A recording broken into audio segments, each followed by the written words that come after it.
উদীয়মান সাংবাদিক তথা সকলোৰে প্ৰিয় সাংবাদিক এঞ্জেলা চাংমাইৰ জন্মদিনৰ দিনা প্ৰীতিয়ে লিখিলে তেওঁলৈ এক একাজলি মৰম, যাৰ কথনশৈলীয়ে সকলোকে মুগ্ধ কৰে।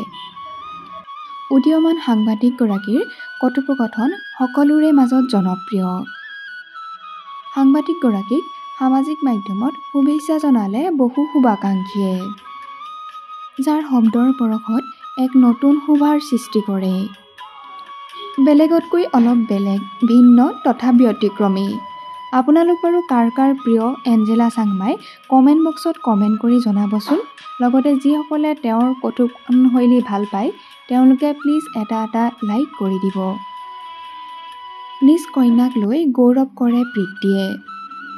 কন্যাৰ জন্মদিনৰ দিনা প্ৰীতিয়ে লিখিলে, সৰুতে জন্মদিনৰ দিনা আলু পিটিকাৰে ভাত কেইটামান খুৱাই দিলেহে শান্তি।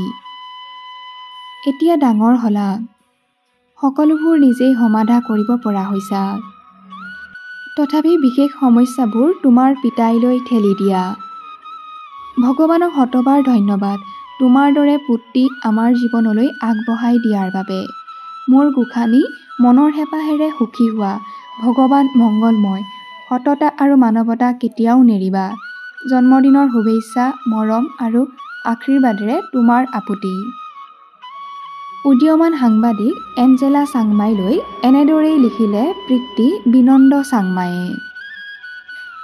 আমাৰ চেনেলৰ তৰফৰ পৰা সাংবাদিক এঞ্জেলা চাংমাইলৈ জনোৱা হ'ল জন্মদিনৰ অলেখ শুভকামনা আৰু শুভেচ্ছা।